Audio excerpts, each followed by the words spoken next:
I'm telling you, man. Ba-da-ba-ba. Hey fam, welcome back to yet another episode of I'm Telling You. I'm telling you. Yeah, Ethel's in the house. We actually skipped the green room on this one. We did a super awesome special play thing instead. But yeah, as always, we like to say, please reach out to us, hit us up. You can get us individually. GEMINI at directionsandmusic.org. As well as bleep or bleep. At i2ystudios.com too. So that's correct. Yeah, Gemini at either directionsandmusic.org or i2ystudios.com, as well as me, Philly D, PHI-LLY at directionsandmusic.org or i2ystudios.com, of course, as well as now Miss JD has her own email as well. Which is Miss JD, MISSJD at i2ystudios.com.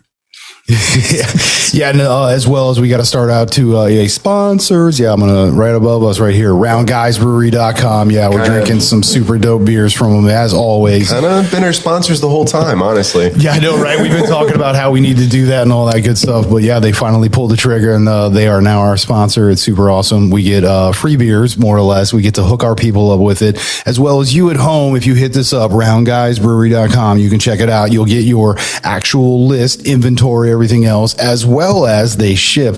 Plus, they usually give you some QR codes so they get rid of the shipping on it. So you're pretty much just paying for the beer. So it's hot sweet. Stuff. That's a good deal, man. Sweet deal. As well as for first time listeners, this is a 30 plus year friendship between you and me, and doing dad quotes, movie jokes, talking to anyone, everyone, everything about anything, everything, and all things.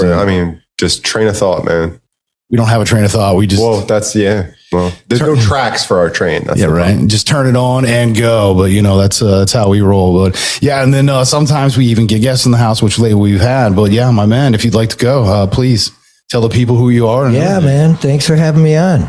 Yeah, I'm Justin Judd Gauthier from Menominee Nation in Wisconsin, and you can find me at TikTok under Gauthier Than You.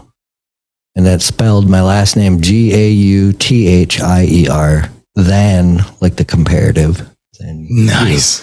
I'll pop something in here somewhere. Yeah, that'd be cool, man. So. Thanks. Yeah. I do a weekday, less than a minute of pop culture minutia, videos, animation, interviews, stand-up bits. Well, because you were talking earlier about your you call it a screenwriter. You were like, which means I'm not getting paid for it, but I'm still a screenwriter. Yeah. Oh man, I've been on the ledge like 3-4 times. I'm just not doing it anymore. Like I've literally gotten there several times and had to be talked down by mentors and friends. But it's a frustrating. It's really like the drill sergeant of like the writing genres, the forms.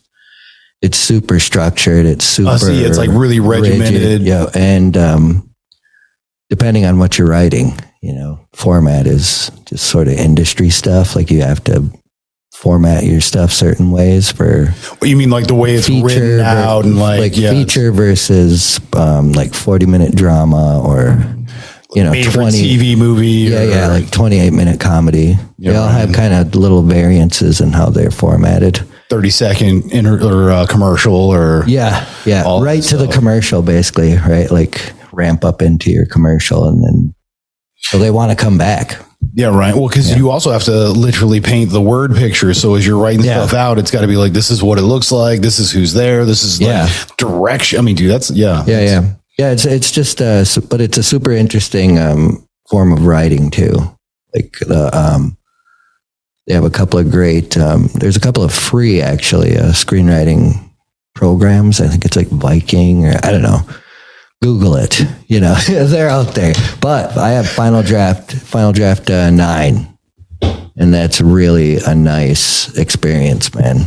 Because it just switches from action description to character to dialogue for you. Like you just have to select it and boom. So it's all formatted. It's all formatted. Like a nice template, basically. Yeah. Mm-hmm. Dude, that's awesome. Because we were talking ourselves. I wouldn't even know where to begin. That's like, I do realize that it's heavily dialogue driven. Maybe if you're good enough to write a narrator in there, you can fill in parts of the story that way. And there's it's dialogue and basically stage direction and character direction. But that's so much. Like, I wouldn't even know how to go about writing something like that because it's multi-leveled. Yeah. Yeah. There's like 7 elements on that page at any one time. You can have like so much stuff to take. Yeah. in. Yeah. My favorite, and this is kind of in the weeds, like again, inside baseball jargony shit. But, so in a screenplay under a character's name, when they have the parentheses, and then it says like, something of like a barometer of what they're like their intention. A mood indicator? They call it a Riley. Okay. WRYLY, like rye, humor, wit, or whatever. Yeah, right. So it's called a Riley. I love that. I love it. So the Riley factor. Yeah. The Riley Factor. Why does that sound like a really horrible like critic show? Yeah. You did into the Riley Factor. Like, I don't care what you're watching. I don't like your. It could be the name of a show where screenwriters get together and talk about like The Riley Room. you know, it could be called. Ooh, yeah, there you go. I just gave you an idea. Run with $1 million it. idea.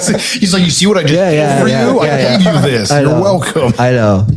Thank you for that. I'll be there checking it out. Yeah, but I don't know. I'm just working at, I sort of have about 4 or 5 scripts of different genre stuff. So like a sci-fi, a horror, Nice. an action. One is like a pilot. So I'm just working on like I have 4 things, and that's when you get an opportunity to get it in front of somebody's eyes. Because you got enough to like. You're like, oh, you don't like this? Well, how about this one? Like you put your show pony up front. Oh, I like this one. I really wrote this one well, or whatever. You put that one in, and then if they ask for more, you have. Back up. You're like, They always ask for more. If they want you, they'll ask for more. Dude, that's good. But I have yet to hit, bro, to get a job. But I've been doing it for only 6 years. Okay. And some people in the industry, the average is about 9 years. If you stick to itiveness and you have talent and you just work hard, you might be able to break through. I feel like that's for most things because even a decent business, you really don't hit your stride until you get like 8, 9, 10 years. You got to invest a lot of time and we're aware. Effort. Yeah, man. Yeah. We're on our 3rd year now of doing all of this, and we just added like video and whatnot and a bunch of other things, and just now we're really starting to grow and take off. Which, by the way, people at home, we absolutely love you. Thank you so much. We do. I just think you guys are awesome. Thank you for tuning in. So then how did you get hooked up with doing Between Two Knees? Oh man, so I went to IAI in Santa Fe, the Institute for American Indian Arts. Okay. It's Santa Fe. So I met Megazy there. So Megazy is one of the 1491s, the 5-headed Hydra. You're right, comedy, the Voltron. The Voltron comedy Hydra that is. Those guys, to our generation, they're kind of... They're like the boys who made good, Okay. Sort of story. Yeah. They all kind of like joined at the same time around 2009 when YouTube was only like a year old, It was like...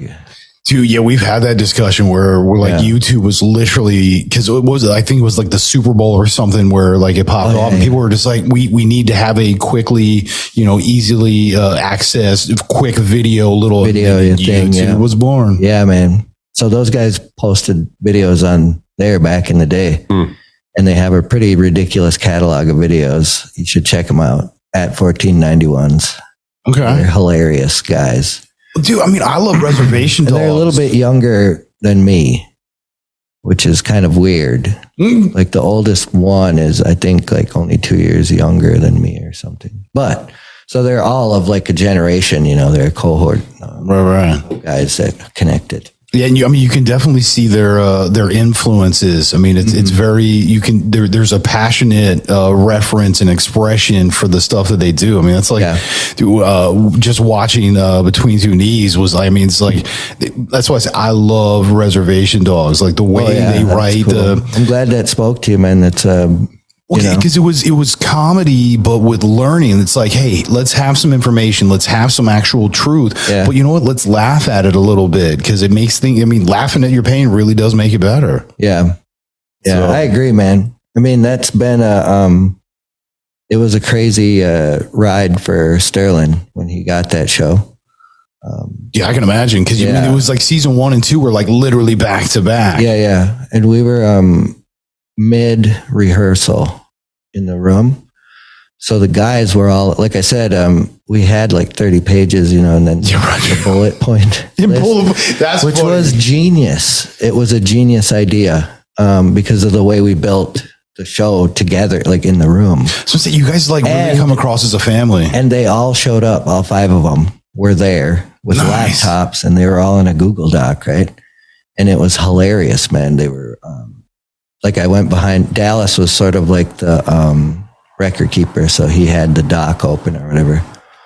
But if you looked on his screen, it looked like a lightsaber battle on the screen. Basically, like people would write a sentence, like a yellow cursor, and right. One would come and put something else back in. It was so cool to watch them create in that space. It was cool to watch them create in that space. Literally on the fly, no less. Too. Super rare, and it was everybody in the room pitching in. But they're the arbiters, they keep it corralled. What made it into the script is their final say. But we have a lot of bits that we built into the play, and they love that. I mean, we're self-referential, and we reference them, and we reference current events, and dude, there's so many throwbacks and crisscross. It's just, dude, it was.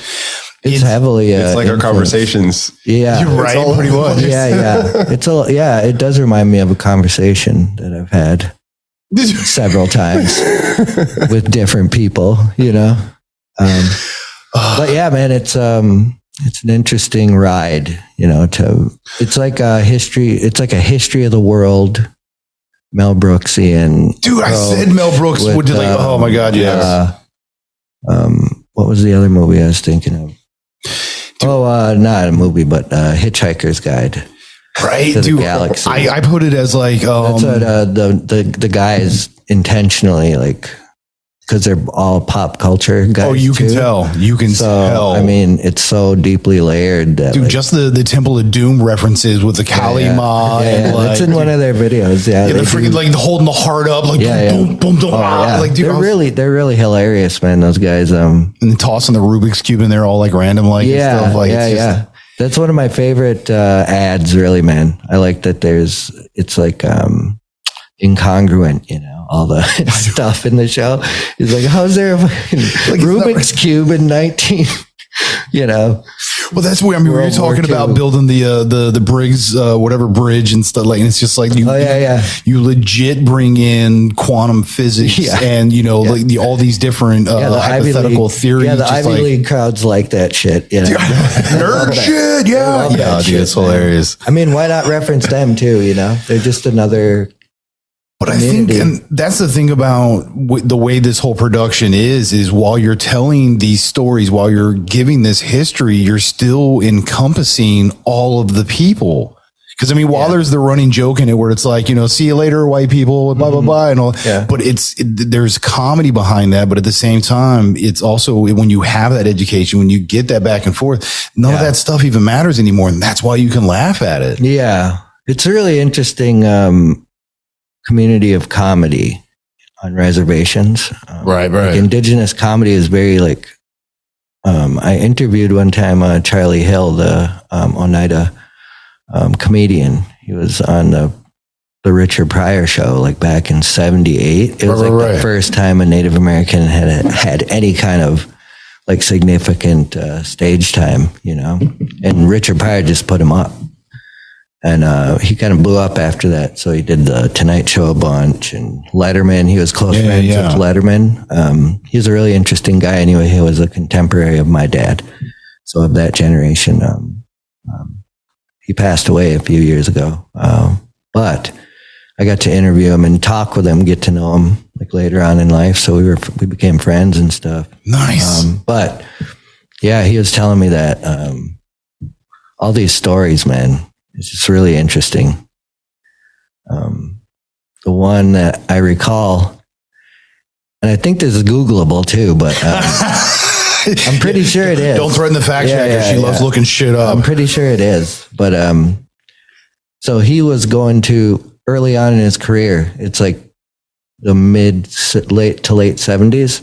Right. He was living in like an exurb of New York somewhere. I don't know where, and he would catch a ride in to town from David Letterman in a pickup truck, and they would pick up Michael Douglas, he called him, but he's Michael Keaton. Yeah. You will know because no, we we know Mark Scheffler, who actually used to run in that circle. Oh, cool. Yeah, ask him if he knows Charlie. He might know him. Well, yeah, because he was telling us the story about where he's kind of legendary guy, really. Because he was talking about where it's like he's going to hanging out, and it was like he sees this guy, and it's not David Letterman, it's David from Chicago or Pittsburgh or wherever he's from, or Cincinnati. I forget where he's from, but it's Pittsburgh. It's who you are and where you're from, because that's how they introduce you as a comic. Yeah. And they're like telling, they're like, oh yeah, he's a weatherman. Yeah, he's a weatherman. Yeah. And it's just like, what the hell? He's a comedian now. But he ran with like Robin Williams and a bunch of those cats. So it was like, that was the circle back then. Yeah. It's great. I love, I've always loved that comedy, like stand-up comedy. I've always thought it was a really interesting approach to art, like doing an art, like I think getting something out to people. I think it's the most raw and the most severe. I mean, comics, if you don't make it right away, I mean, it's a rough life. Yeah, it's a grind, man. I mean, grind.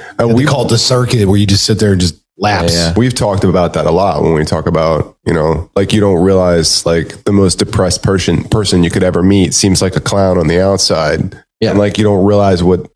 Yeah, the happiest clown is actually the saddest clown. That's actually where the comedy comes from. Yeah. It's through pain. Yeah. Well, that's what we were talking about, is we always talk about how the again is funny. I heard it one time that a good joke, like one that actually does good, so it's funny, but it also benefits, is there's a little bit of truth, but then like a little bit of pain. And so it's like, hey, I'm going to share something with you, but then I'm also going to tell you the dark shit about it. And it's like, I'm going to do that as the again, because now it makes it funny. And it's like, now we can laugh at the pain. Yes. It's beautiful. Yeah. I heard a very corny joke the other day. By all means, please. We love dad jokes here. When I inevitably choke to death on gummy bears, please tell everyone I died from bears. It was a bear attack. Plural. An army of bears. Yes. She did JD did the joke the one time where it was like the lifeguards yelling at the person out in the water, like, speak up, I can't hear you when you're drowning. It's like, what? We do. We love a good dad joke around here. Imagine dying on gummy bears. I think I'd have that song playing in my head, I think. What, bouncing here and there and everywhere? Yeah. Duck, that's not a duck, that's a fish. Whack. Yeah. As my soul is separating from my body and I'm starting to float up, I'd be singing it to myself. Which that's the thing now, is like gummy bears aren't just gummy bears anymore. Now they got like weed gummy bears and like CBD gummy bears. So it's like you probably feel like you're dying, but you actually don't really. But I don't know. So they actually are more like dancing Grateful Dead bears. Right? They are now. Yeah, they are. So what's been like, so is this like one of your first biggest productions as an actor, or? I think the first at OSF was crazy. I think it was like 100 some shows, 120 or something. Holy crap. It was an 8-month run. Now, what did you play as? Because I mean, I honestly, even though it's a very small ensemble cast for Between Two Knees, I feel like you're pretty much one of the main characters, as Larry, because you're there. I mean, you're Morgan Freeman in Shawshank right now. You know what I mean? Like you're the narrator, but you're also a character. Yeah, it's that ensemble style is nice for that, so you can sort of assume any role you need for the story, You also have like 34 freaking outfit changes. Yeah, it's crazy. I do have a sustained run through the show, basically. I have to say, I love the whole premise, because like you guys were saying, it's like the stuff that you're dealing with, it's difficult to talk about. Yeah. But at the same time, it's like, it's tempered by this completely ridiculous, like ignorance of the truth when the things on the stage with the eagle and dropping it. And it's no longer there. We're looking up in the sky and like everything. It was very. I know everybody in the crowd's like, wait, no, it's on the damn it, he got me. Yeah, no. Yeah, there's a bunch of funny little bits like that. Really, but then everybody kind of ad libs, and it's cool because. It's not like it even needs a director once it gets going. It's like you put it together and it just kind of, you guys all take direction from each other. Yeah. Because like one line obviously leads to another. So you kind of have to, it's like true, a good band, right? Yeah. You got to jive together and, vibe. We've had verification. It was in fact Googleable. The Michael Charlie Douglas and Letterman and all of what you were saying. She basically. Oh, okay, cool. Yeah. He said that Letterman picked him up in his truck himself. Yep. Yeah. That is so cool. Yeah. But Charlie was a cool guy. On that interview, he said indigenous comedy is like secret stash. That's what he said. But that was like 2009. Okay. I heard that reference before, and I feel like I know what that is. I mean, I know what a secret stash is, but it's like, so as in a literal reference to it's just insular inside the community. But got you. Right. Whenever you see Indians in the world, they're always usually laughing. Do you know what cracks me up? I've traveled throughout, not all of the world, but enough. Like I've been to Africa, Europe. I've been through most of northern, cool, and I'm trying to get to South America. I want to get over to Asia, but dude, I'll be honest. The only people in the world that I really never see laughing, white people. Oh yeah. It's everybody else that's having a good ass time, and it's like, dude, it kills me. I know you run into a happy one every once in a while. I guess. It's one of us. We're all hanging out together. So. But no, dude, I've literally, because I mean, we like to laugh around. Natives like to laugh around all the time at a lot of stuff. Well, see, I was born in Spain and raised outside of Los Angeles in a Mexican barrio. I was raised very much Chicano, which is why, I mean, I perpetuate the stereotype, but I love tequilas, lowriders and tacos. But dude, let's be honest, that shit is dope. Yeah. So it's not so much that it's a Chicano thing. It's just, that shit's good. Yeah. But I mean, having that same kind of like upbringing, like I know what it is to have that like inside of your cultural community where it's like you don't get it. Like you didn't grow up poor. You're not gonna. There's a whole language and for each individual place. It's really interesting. Dude, there's like dialects within the dialects, and that's why I always love. It's nuts, man. Whenever you travel, like progression of slang terms that they called you. Oh, you'd made it when once they actually referred to me as Wedo as sort of like puto maricon or like Wedo's like that was like you're one of us, but you're just like light skinned. Yeah, no, but that's funny. Yeah, that's when they stopped like kicking my ass all the time, and they're just like, all right, cool. That's the crazy white kid. What did it start at? Like Blanquito and puto maricon. They used to call me puta too, because that's like even more of an insult, because then it's like, now you're a female whore.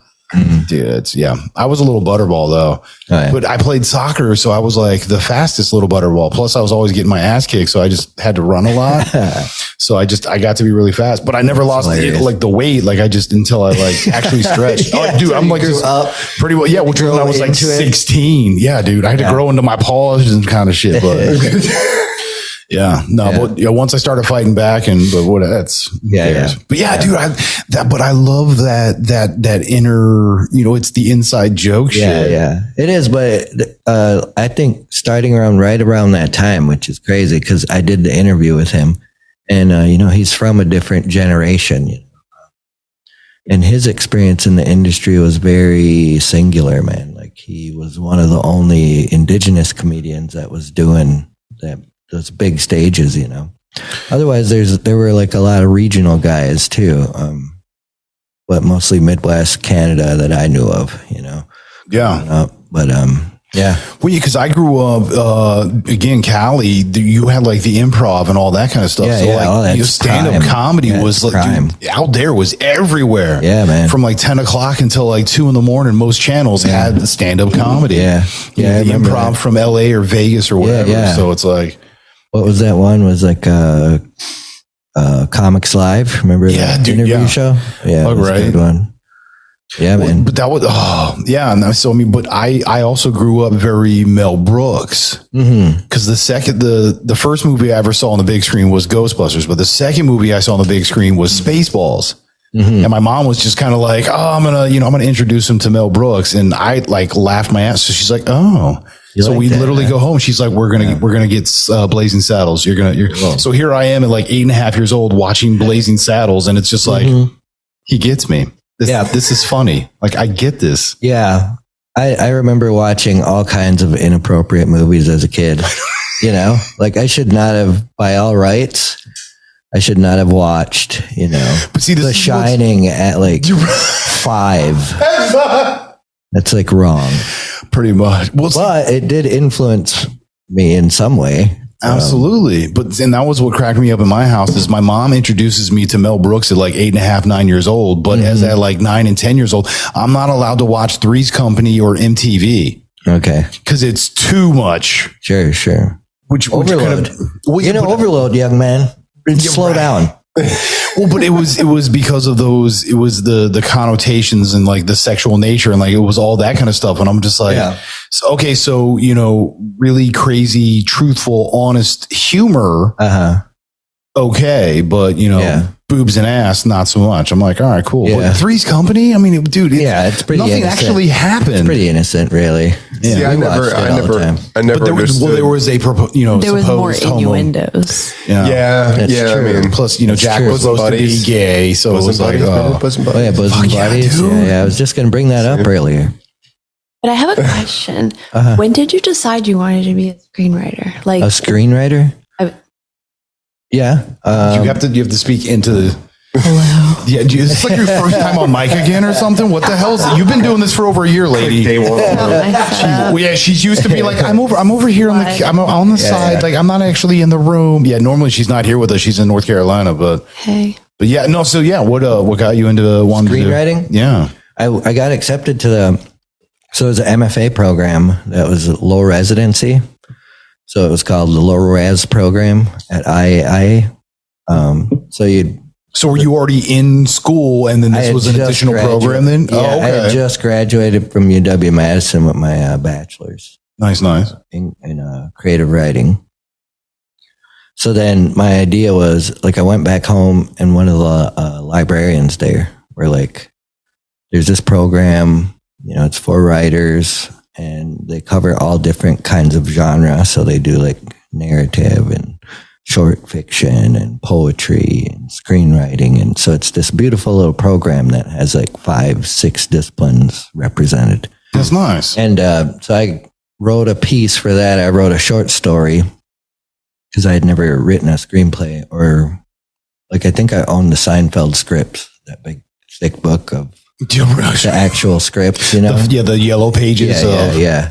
But like, as far as like screenwriting, I had only tried it one time before in like 2000 with my buddies. And we just got like a copy of Sid Field's like screenplay, like the old 1981 Bible of the industry during that time. Well, right. But so that was the only time I tried it. It's like the pink book to hackers or whatever, right? Yeah, I tried it and I liked it, but I was writing with two writing partners, and it was there was just a whole other problem back then. Remember, because like we didn't have like the internet really. There wasn't Google Docs. I mean, it wasn't that prevalent. Like not everybody had access, to the internet. Yeah. We definitely did not at that time. But we had like the hard floppy, like the hard disk, the 3.5 or yeah. And my buddy had a brother. Maybe my buddy had like a brother. 5.5, 3.25. One of those brothers with the screen, the pea soup green, like old word processors that look almost like the Commodore Coleco type shit. Yeah, with the clacky clack stuff. But he. She's the clickety clack of fact checking because it's the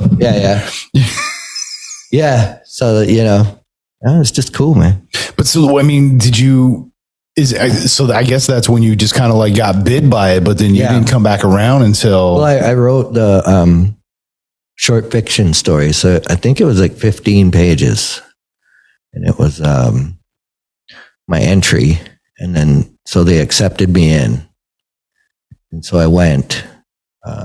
Like I said, I had just graduated like that. Well, yeah, you just had your but so would you get your bachelor's in creative writing? Oh, okay. Yeah, so it's sort of a natural step.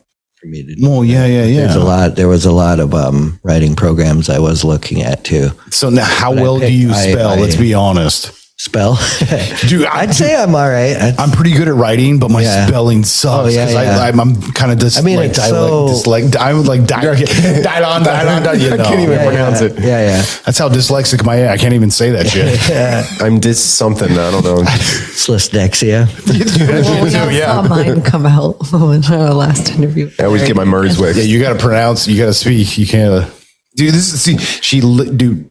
Literally been with us for over a year, and it was like the first couple episodes she's like very mousy, and it's like all of a sudden she's in the room with us, and this is you gotta come on, you're better than this. Talk through the mic. Talk to right here. That's like some Bruce Lee shit. You don't hit a man here.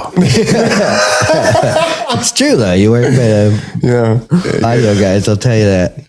No, I don't know. You got to project. I don't know if that's Shoot true. for that spot behind the mic. Well, because so when we were watching the play earlier, this is the second time I got to see it. The first time I literally sat middle.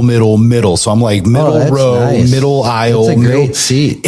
Whether it's a movie or a play, it's the perfect spot. Yeah, it's a great spot. So I got to see everything. But then this time we got a nice little like almost offside stage kind of. Where were you guys? We were down on the bottom right corner. Like every time you were popping up, dude, I was kind of like I kept eyeballing you and just see me. I'm gonna break character. I'm gonna do this. Yeah. I was trying to mess. I'm kind of lucky that way, man. I don't. Because I wear glasses in life, Okay. And anything beyond about 7-8 feet, pretty damn blurry to me. I have contacts. I'm blind. When you literally say, "Hey, I can't see you," that's not a joke. Yeah, it's not a joke. It was like, thanks for laughing at my pain, dicks. Yeah, it's a funny little thing happened in tech when they were like, okay, we need to set this door. So we have a roll-in door and we have a fly-in door. Yeah, you do. So those there's like a delicate dance of that shit. Because you don't want to get squashed or run over by stuff. Yeah, it's got to be clear lanes and everybody. And they needed like 7 seconds, We're like, we can do the change. We just need, and I was like, I'll do, the director, Eric, was like, suggested a few lines to say. And he was like, just something about parenting, So he said that, do we have any new parents in the house? And I was like, oh, okay, that's a nice question. And then I just riffed on it. Dude, then you like crack over. You're just like, oh my God, I've been doing this monologue for 2 years. Why did you tell me? Yeah. That's all the 1491 ones wrote that. But there's a couple little bits in there that are me, Dude, we've had this discussion before where some of like the better movies we've enjoyed, the directors are like, this is what I want. Mm-hmm. What do you got for me? Yeah. And so when you get to do that and then that stuff actually makes it. Yeah. So like, what was some of the stuff that you got to put in there? You're just like, yo, this, and they're just like, yeah. The one I love best is the, what a value. Yeah. That was like 3 plays in one. What? Yeah. Because that came from the screenplay my buddies and I wrote together. Oh, nice. Okay. Yeah, so it was like a road movie and our characters your own reference back to your own shit. To my own that's stuff. Like, oh, that's beautiful. Well, and I love that too, that they're really, I mean, you bounce in and out of that reality where there's like, when you jump up like that, it's like there is no fourth wall. Yeah. It's really Bugs Bunny. I mean, dude, that's a really good way to say it. Bugs Bunny. Because it really does come across. He's a mix of Bugs Bunny, Groucho Marx, Chief Dan George, Max Rockatansky, and probably like all of the guys. The 1491. Yeah, I was gonna say all 5 of them. Because you have to, because it's their words, So I just found out recently, because I mean we're big on doing our research, and I saw a couple of posts between you and a couple of the cats with like towels and stuff, and so I started looking into it a little bit more. I was just like, holy crap! I was like, I just thought, and it makes sense as I've gone back to see it, but William or Billy Knifeman, his character in Reservation Dogs, I thought he was just like one of the guys or like one of the friends of the guys, but then to like realize it's like, oh, holy crap, it's like, do you get like Tarantino and guys like that where it's like really thoughtful, intelligent stuff, and it's just like, I'm gonna be in this too. And it's like, dude, yes, I love when they do that.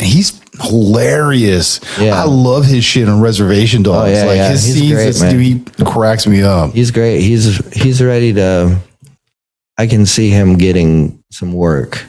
Like he's working pretty steady now, so I can see him keep getting opportunities and just hit something, some series or a great project, He's like, here, can you drink more? And he's just such an irresponsible guy. Yeah, actually, I didn't even have any, so please. Bless you. Thank you. This 80 proof fucking double frozen cider shit. It's delish. Keeps you nice. It actually is pretty good. It is delicious. Made by Gemini himself. Yeah, 3 times apparently. It was made by God. I just fermented it came through me. Let's give credit where credit's due. Right. And there was a definite assist by Gemini. Not to mention fungus played a part. So science. You need it. Serious. You need it. Dude, so I'm a fungus. I'm a cultivator by nature. Like I've been growing stuff for ages. And I mean, I do aquaponics and, like literally have fish in pond water growing. Like, so the simple fact that, we call ourselves like carbon creatures, like we're built within all, dude, if it wasn't for the bacteria and the fungi, like we wouldn't be us ourselves. Yeah, it would be so painful to die. Dude. You're fucking hilarious, bro. It's just like I feel like you're Larry, the character, the narrator from the show. Like I feel like there's quite a bit of you in there, where it's just I got a microphone. It's like, is this thing on? It's like, all right, let's fucking make this happen. Yeah. There definitely is. I don't know. It's this big weird thing that I ran into in my life, and I consider it a life's work right now. So this is all my focus on. Like my main focus is between 2 knees, but I have other interests. I mean, you said you got 4 of your own Johns going on right now. Mm-hmm. Dude, that's awesome. I don't know. I'm trying to make a go of it, man. What I'd like to do is create a school, not a school, but attached to my tribal college back home and make like an arts program in there. Because they don't have like a fine arts program. Right. So I would love to do that. But just give back, I mean, you get to a certain age and it's like, you see the need for it, so I don't know. It's a dream of mine anyway. It's like a 10-year plan. Bro, I'm right. We can talk off mic. I got you and me. I'm right there with you. I have these same style plans and things. Like for real. I mean, you can just have so many toys, and then it's like, what am I doing with my life? Pretty much. Yeah. How many Grubhub Taco Bell deliveries does one man need? Well, dude, we talk about, and this is something however many it takes. The extension I've never ordered Grubhub. Never once. I fulfilled Grubhub orders having a restaurant, but I've always been really tempted to. Yeah, I did for a while, but it was like a limited time offer thing on my credit card. So I got like the premium, like Grubhub Premium. Yeah. Might as well. I used it while I had it. Don't know about it. Yeah. But yeah, no, that was one of the things so I used to have a taco show during the pandemic and stuff. So to remind people that Taco Tuesday was a thing. Were you reviewing tacos or I was making them? Oh, okay. And so even cooler is during the week is I would do like the small little prep videos where I showed you how I made the protein or the salsa or but then I would take all of those things that I made during the week and we would do an on-air live thing where I'm making street tacos off of the street to remind people it's like, Taco Tuesday is a thing, but it was from that experience that I'm just like, dude, if I'm not entertaining, if I'm not educating, there's 3 main points to everything I'm doing. It's like, dude, I either need to be here to help bring my community up, which, is by giving them education, but also giving them entertainment. So it's like all 3 points is I need to educate, I need to entertain, and I need to support my community. And so as we started developing the show, which came after that, those are our 3 points. So you're saying like, hey, I got to go back and do this for my community. It's like, bro, we get you. That's why I was like, dude, we can talk later about this. But that's cool. I mean, what's the alternative, Is like your community goes away. if you don't support your community, man. So Killer Mike, I don't know if you knew what Killer Mike is. Yeah. It's all going to be Amazon and Google from here on out. If we don't do something to like embed ourselves in our local business. Yeah. Dude, Killer Mike had a show on Netflix where I think it was only like 6 or so episodes. And one of the episodes he was talking about his community and why he supports it the way he does now. He was talking to like his one great uncle. And, you know, he was just like, you know, all these kids are such assholes. Like, none of them come back to the neighborhood. They're not helping out. Like, they're such. And his great uncle is just like, no. He's like, we messed up. We didn't make this place beautiful enough for you to make you want to come back, to make it even more beautiful. He's like, so we failed you. And Killer Mike's just like, fuck. He's like, here, I'm trying to place it. And he's like, no, it's my fault. And that's when he started buying, you know, businesses in his community and making it like, man. Dude. And so that's why I'm like, dude, bro, I get where you're coming from. Yeah. I'm all about that shit. Yeah. I mean, it would be nice to, you know, indulge in that material thing, you know. But you can't take that shit with you. It's an experience. No, but I mean, to be able to make things happen like that. Oh, to bring it to fruition. Yeah. Right. Well, but so, I mean, from what I'm hearing is you got your education, thought about how screenwriting was cool. Here you are now, an actor and a screenwriter. Yeah. And so I feel like you're the type of person, your focus is going to get you there, bro. I hope so. Yeah. So I got in the short fiction program and I flew out there, right? Santa Fe. First day. And it's like the classic new kid at school moment where you're like kicking rocks around and shit, you know, outside. Just kicking like a around. 5-year-old. Just I don't have any friends. I don't know anybody here. But so like unloaded all my stuff, and then I met a old chunk of coal from Canada named Peter Brass. And he looked like a smoker, you know. So I was like, oh, that could be a fellow smoker. Hey, so I just approached him, and I was like, hey, blah, blah, blah, my name, do you smoke? Yeah. We both stepped outside and we were smoking. And just getting to know each other, you know. As you should, breaking bread. And talking, laughing. Do you think people that smoke have a certain aura about them? I don't know, man. I just think... Like, what are you picking up on? It's kind of like real, recognize real. Like a lasciviousness, you know? Or like a... some sort of like sinister, like a sinister quality. I don't know, but I was drawn to him. Just kind of like twirling the mustache. I don't know if sinister is the right word, and sinister actually means left-handed, so I take offense. But I'm also left-handed, though. But I'm ambidextrous. Like it's more of a jovial. It's more of a rascal. Mm-hmm. You know what I mean? A rascal. I heard a ruckus. Yeah. I was just in my office and I heard a ruckus. Yeah. So we describe the ruckus? But I think like not knows really. Likes. That's what do real recognize real. Understanding when you on the mic, bro. When you come across somebody who's of like mind in anything, really. Yeah. It was a special moment. I mean, we're both like brothers now.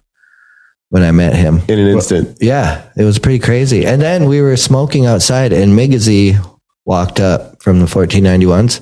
So he was in the program a year ahead of me. So he was like senior. I was like fresh. Oh, so you actually went to school with these cats? Yeah, that was and I was in for the short fiction program. Okay. And, so Migazy smoked at that time. Thank God he's not smoking now. You can keep his shit straight so he can help write stuff. Yeah. But he walked up and, I have a smoke with you guys. Smoked and he was like, hey, what's your name? You know, that's a pretty good Migazy impersonation, by the way. But so he shook hands and I told him who I was and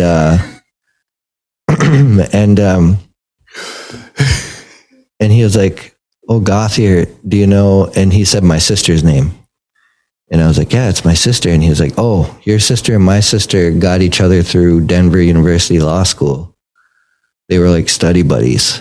Okay. And then law school's no joke, man. They fucking hammer you. Yeah. And so I was like, oh, that's cool. So we kind of immediately had something of a connection, you know. Nice. So and he was like, what you here for? You know, it's like that's a really good impression. It sounds exactly like him. So I was like, yeah, I'm short fiction here. And because when we were smoking, we were doing probably what you guys do on this podcast is just like the movie zings, you know? Yeah, right. Back and forth. And it was like, all of a sudden we knew that we like all watched the same kind of things. Right. Yeah. Right. So then he was like, oh, short fiction, you should get into the screenwriting program with us, you know, because he and Peter were in there. And I was like, okay. So I just changed my whole trajectory over a conversation. Just because, right. Yeah. But I had been looking at on the website, like the screenwriting tab, you know, and I watched their video and shit, and it looked really cool. Okay. So I didn't feel any kind of apprehension. My wife told me when I told her, she was like, I knew you were going to do, like, I knew you wanted to do that, you know. So nice. Yeah, it was cool. Yeah. So then we did readings, you know, like first year, second year readings. And hearing a screenplay read out loud is the worst, you know. It's the worst, man. Unless you have like a table read. It's like a deposition. Yeah, unless you have, like, if you have like a table like read. Monotone. Yeah. Like, and she says, walk from the... Yeah, so you got to have a table read, but I didn't want to put together a damn table read, like ask a bunch of people to read my shit. So I worked up this bit where I said I was going to read them some new work, and I have a what do they call it? Clipboard. I have a clipboard, but it has like a pretty big ream of paper on it, you know, like a kind of more than it should be holding. You know? Right. I can just see like the hinge is like, this is pretty much falling out. So I carry that up in a thing of water, bottle of water, because that's everybody's thing. In like mid reading, it's the move. It's always the move, you know, like mid read. They're like, just makes it more suspenseful, right? Buying time. Yeah. So I went up there with this ream of paper. My idea came from the new National Lampoons. One that's just called Vacation. Yeah. With Ed Helms. Applegate. Yeah. There were outtakes on the DVD, and Chevy Chase did this thing with it. It was like a curio cabinet in a corner, right? And there was a guitar in it, and it was like this weird shaped piece, a corner thing. And he like opened the door, and he did this weird like reach around the door to grab the guitar, and he just like fumbled and it just looked so awkward and funny. So I was like, I'm going to try to do something like that. So I went up there and I was like, I got something new for you guys. I was just working on it in my room. I just printed it out. So just here we go. And then I look down and I'm like, oh, no, this isn't it. So I start leafing through, you know, I think it's here. And then I take out the paper and the massive, right? Yeah. So I fold it up and like put it under my arm. So I did that for like till I had papers in my hat, my knees and shit. And then I was like, God damn, I'm sorry guys, I can't find, hold on. You're like stuffing yourself like scarecrow style, and then you're like, oh wait, I got to do the water drink. So I could hear Migazy laughing at that, and so he told me he always thinks about that when they had to recast Larry because Bobby Wilson was supposed to play Larry. Really? Yeah, but he got, I think he got into writer's room at Rutherford Falls. So now, did your guys like literally reach out to you at that point? They're like, hey, you know what? We know the guy that's going to be good for this, or like, how did you catch wind? Yeah, Migazy sent me the sides, or like the opening monologue, basically. Okay. The one where you're up there telling everybody, hello, like, yeah, we're going to talk about some really dark shit, people. Hello, I am a Native American man. Dude, I love when you have like the long hair wig and shit, the way you throw it. Because I do that because I'm bald as shit, and I've been doing I throw that shit too, like I'm freaking. I had a once great civilization of hair, but hey man, bald is beautiful, baby. It's gone now. It's all beautiful. Yeah. It's because you're thinking so much. You've literally burned the follicles. I like to think that that's the case. Yeah, that's the shit that I say. You know what I mean? That. So I feel you on that. I'm so intelligent. I'm just like burning through it. I can't. Wow. So I still had a full head of hair. You said I'm just. Maybe you're just taking your time. Yeah. He's the tortoise. That's okay. That's okay. You can do that. Slow and steady wins the race. Dude, time and space is merely a construct. Well, I've hit my head a lot. You know, You don't know that, but we've, Yeah, backstory. It's a running joke of 66 concussions. I mean, it's probably not that many, but it's a bunch. It's not nearly that many, but it's not so much that, it's the quality, not the quantity. Oh, okay. Here's the thing. Your brain's nowhere near fully developed when you're 3. And that's kind of when I started. Right. And dude, and your he was fontanelle is just formed around that time, I think. So the first time I remember was like 3 or 4, and he was actually around for the most recent, the worst one. Is you remember it? That's a good sign. That I remember much of anything, including my name. My memory is. Well, it's out of my habitual fear of empty barrels. Don't mess with. Yeah. Playing around in a giant metal trash can is never a good idea. Well, as a 3-year-old, no less. Especially the ones that were converted from 55-gallon like oil drums. You sound like an adventurous little kid. He's still an adventurous little kid. That's cool. It seemed like a good idea at the time. Is that like one of those last, like hold my beer kind of thing? Maybe. I don't know. It might have been your first one. At 3. Hey, watch this. Check this out. We can both jump in there and then we'll like rock this thing and then what? I don't know. We'll see what happens. And then you fall on me and I bang my head twice against the freaking steel drum as it bounces. Gravity at work. Look at that. And then I woke up in the nurse's office. I don't know. Yeah. That's all I remember. I swear. How did I get in? I don't know. Oh. I don't remember. It's convenient. Well, so I like the fact that you got pulled in and then you kind of got a chance to put a little bit of you into the character. Because definitely, man. I mean, that character is so expansive. I feel like whoever picks it up is gonna have to. You get to really have it up, like you got, like you legit. But it's a lot to juggle, though, too. I mean, you get the whole story. You have to know the whole story.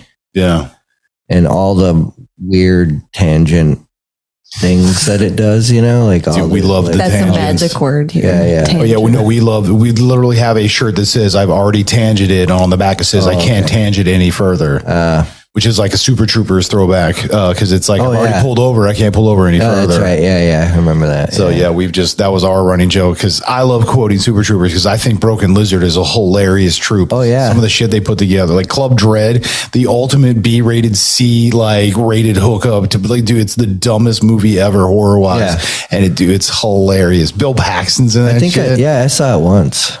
Dude, it's in my collection. I love Broken Lizard. Dude, that's the great idea about doing a script though in bullet points, because it's like a suggestion. Not the tangents, but like like everybody's going to put their own spin on it. It's free game for ad lib. The improv, play off the audience and the fact that you guys, it's true. And that's not that, like, you don't just bring in another actor to do that, especially when you're playing a pretty lead role like that. Like you have to meld that new person with the family. Mm-hmm. Otherwise this is a no-go. Yeah. It's the way you guys play off each other. It's we're really fortunate to have the people involved that we do. And I feel like there's a good structure up top that is keeping an eye on what this thing is and who's involved, and I feel really taken care of. So at this moment, I'm in the pocket in my life. I feel I look at it as like salad days right now. So I hope only onwards and upwards. Well, because when you guys go to Seattle, you're running the same cast and stuff. You're just using the new production crew for that theater. That's true. We're gonna have. I'm looking forward to working with a new crew, and because I feel like the script's still kind of evolving a little bit. Or there's always. I feel like it's a situation of like it's almost like the guys wrote this. It's beautiful and weird and not what's on stage, Okay. But it's its own document thing that's we adhere very closely to.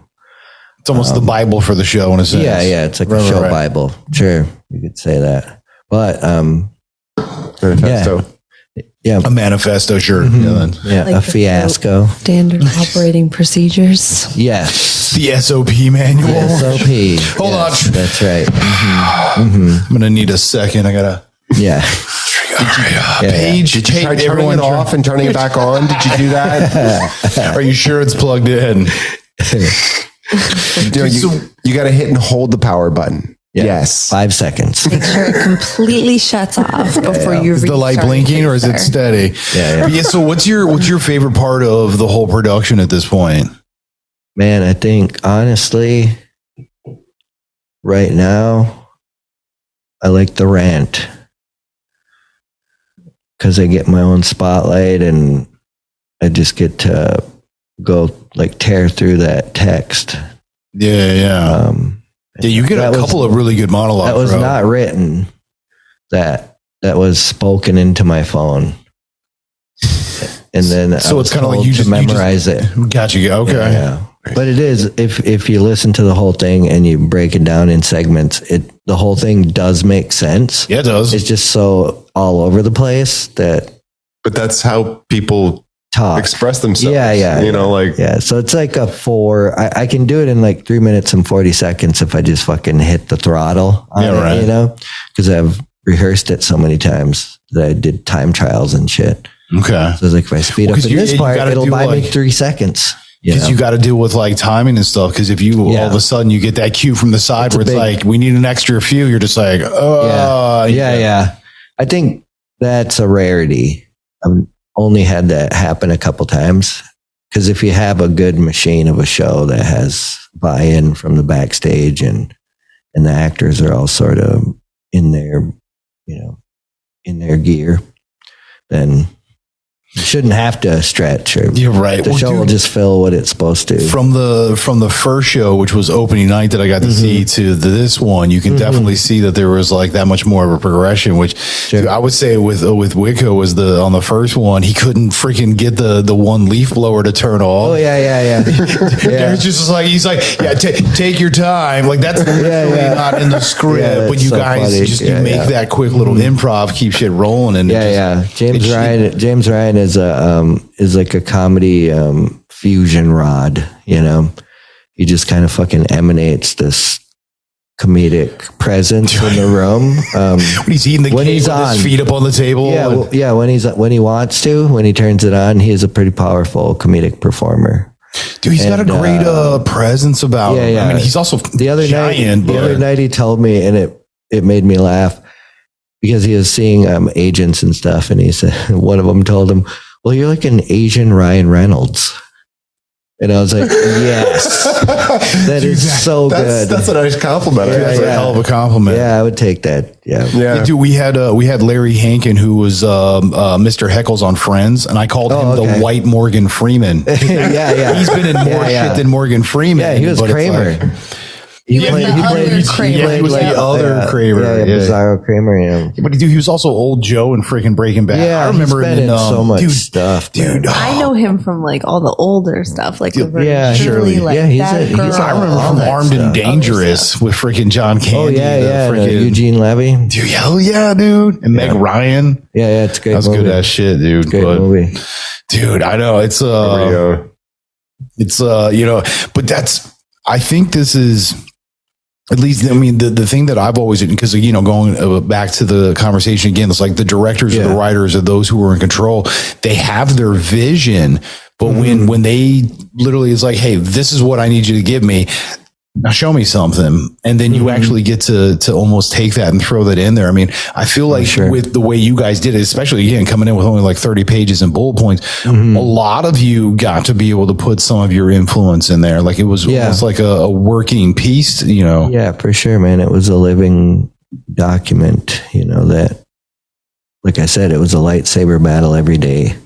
Dude, over Dallas's shoulder. But I mean, designing something like that way is kind of like you're trying to inject a little bit of buy-in from everybody by doing that. Yeah. It's like honing an edge. It's you, like, the accountability to it. Yeah. I think I ascribe to how they approach comedy is like there's always like the first funny idea, and then you can come up with a second, but usually it's the third that's like the funniest the magic number thing, you know? Yeah, number 3. But it's like you got to think past. Like you can almost make multiple bits out of that. Then, you know, like that one idea is good. I'll keep that, you know, and maybe the second one is kind of weak, but you're just using it as a bridge to get to another idea or not. Really, the beautiful thing about a show like that though is that you can never see the same show twice. Like it's, I haven't, I've seen it twice. Right. Yeah. So it's, I think backstage, I think we've done it like close to 170 times now. From like the dry runs to the OSF to this one, yeah. 160, 170. Yeah. So it's been a lot of learning and a lot of travel, and how long? It's a lot of fun, man. How long of a run are you going to do in Seattle? I think it's a bit longer than this one. I think we're done like the 27th or 6th of March. Okay. But we're going to be at Seattle Rep Theater, y'all. Between Two Knees, come see it. It's crazy as hell. Call me for comps. Put something. Don't put my number up there. Shit. No, not that. Sorry. No. Dude, we had another guest that did too. He's like, call me now. 1-800. Yeah. Slow down. OnlyFans. 555. The number is 555. Dude, no, the scene in Vietnam where you're just like, yeah, I love you long time. You're like, I'm not going to do the accent because that's racist. Yeah, the Papillon Sousa, man. Dude, but there's so many of those little, you know, nuggets. Dude, it's not even, it's like little nuances because it's like tinier components with it. It's like iotas of humor within this massive, like, dude, it's like a joke grenade where you're just like, I'm going to pull the pin, throw it. You start saying shit and all of a sudden it's like 5 seconds later, the whole thing goes off. You're like, yeah, that was planned. Yeah, so you ever play these games with like your other guys in your group, like to see if you can make each other laugh while you're on stage? Oh yeah. I mean, we usually try to keep to the script. A lot of us, I think I think it varies between person and night. But to put a twist on something, to put a little, to do that kind of thing. So the other night, I think it was the recording night when we did the archive recording. There's a scene at the bar where Derek dangles the moccasin, you know? The plot device? Yeah. So the plot device. So then I say, I haven't seen a moccasin like that since, December 29th, 1890. But we had been laughing at the Orson Welles Paul Masson commercial. Have you seen that?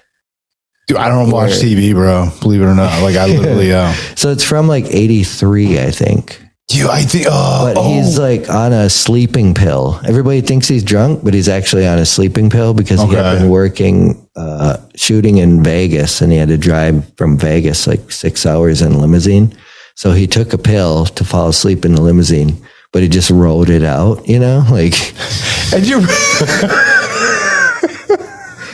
So then he gets to this fucking commercial shoot, and he's like, well, I'm sorry, I haven't been able to sleep, Well, but he's a pro. He's fucking Orson Welles. Yeah, so right. Yeah, I'll sit down. I'll sit it down.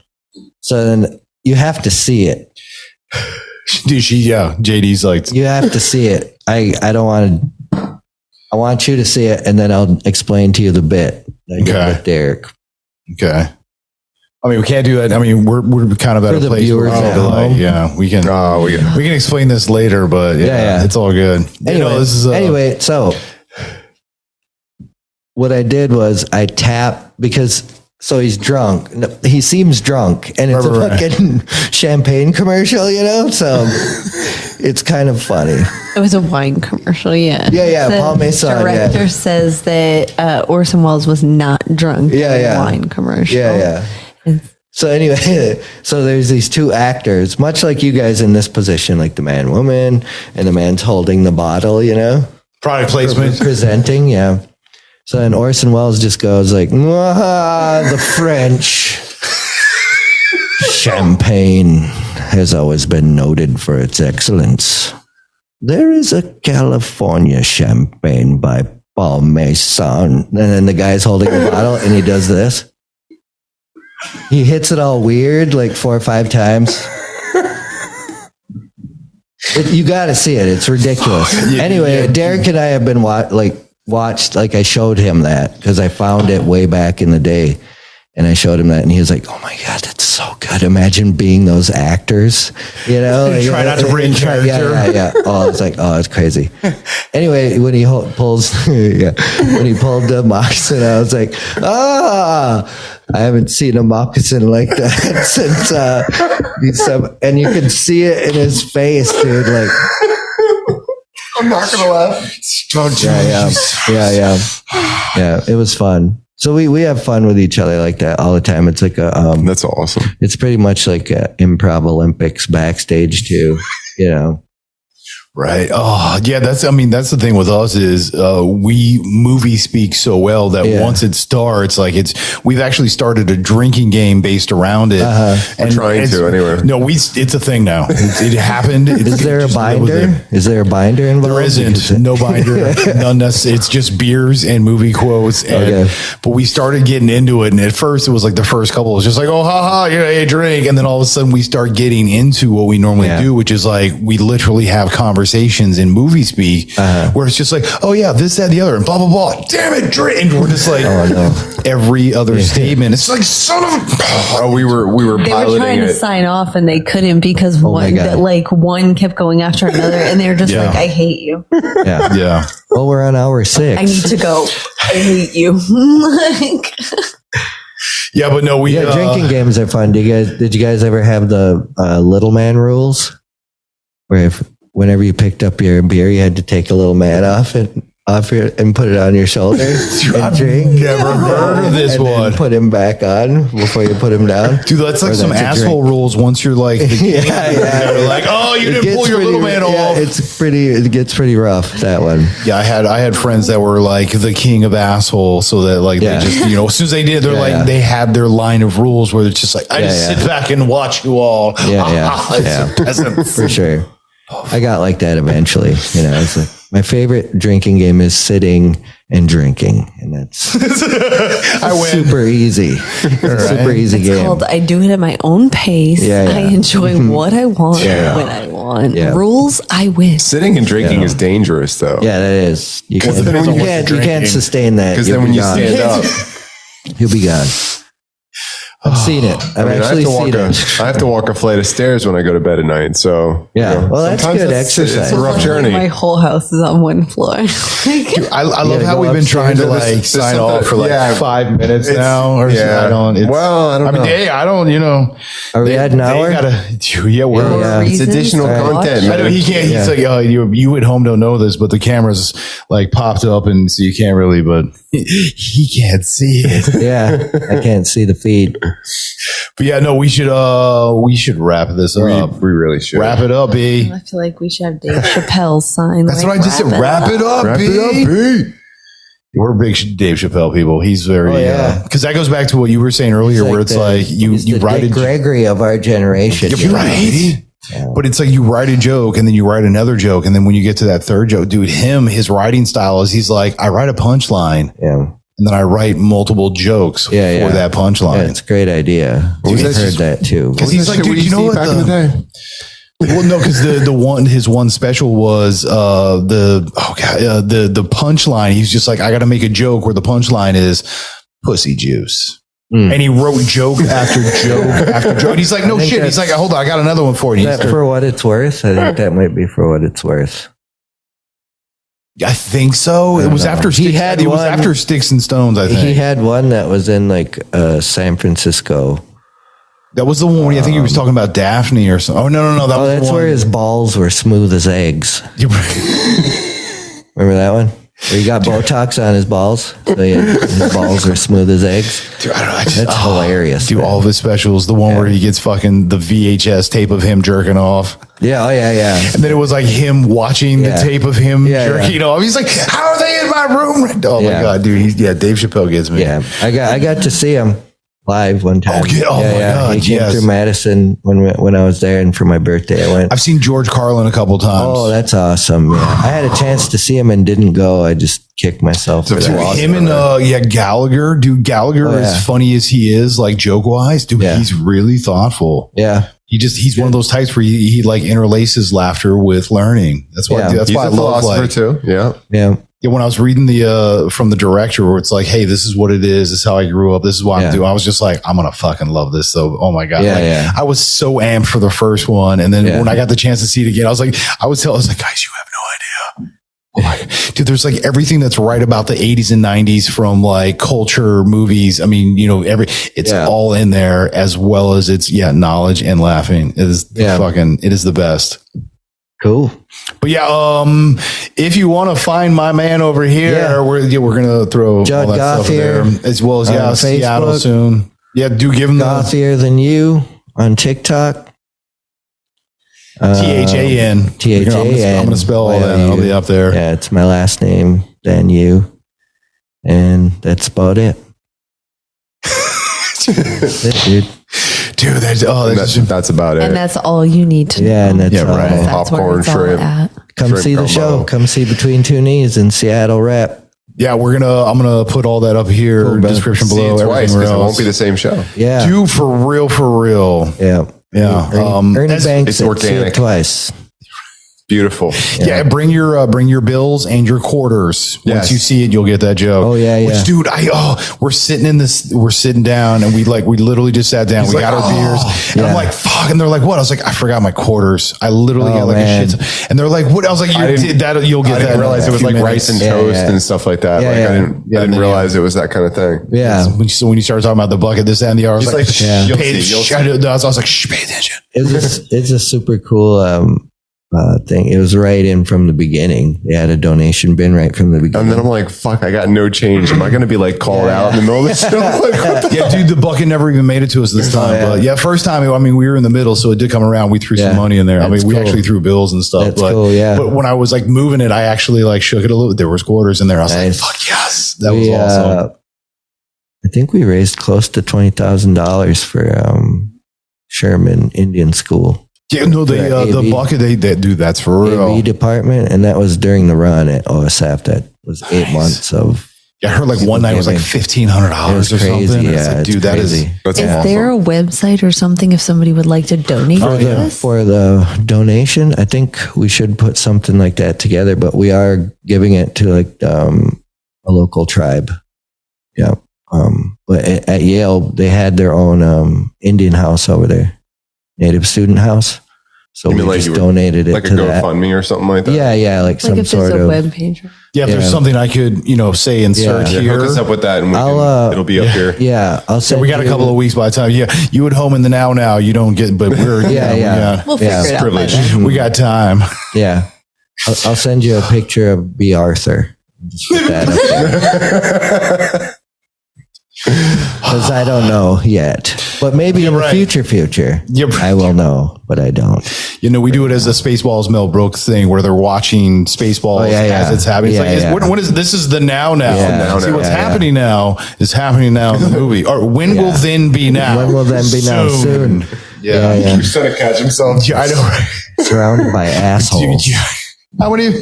Yo, I knew it. Yeah, I'm surrounded by assholes. Philip asshole first class.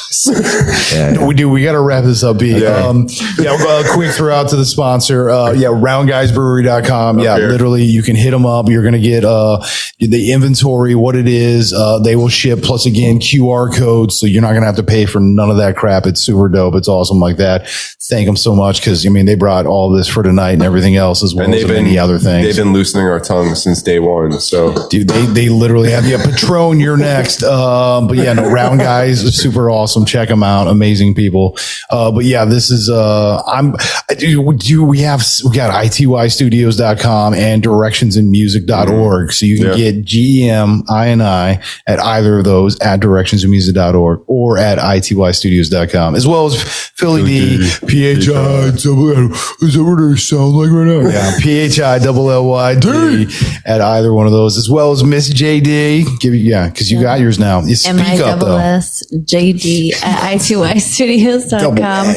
Also, you can reach all three of us at The Humans.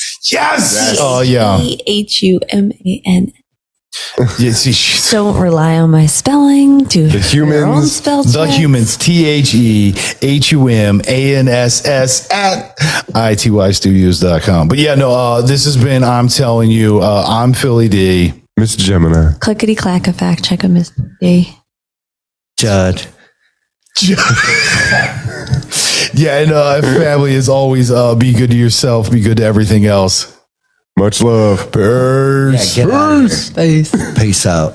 What are you still doing here? You're still here? Go home.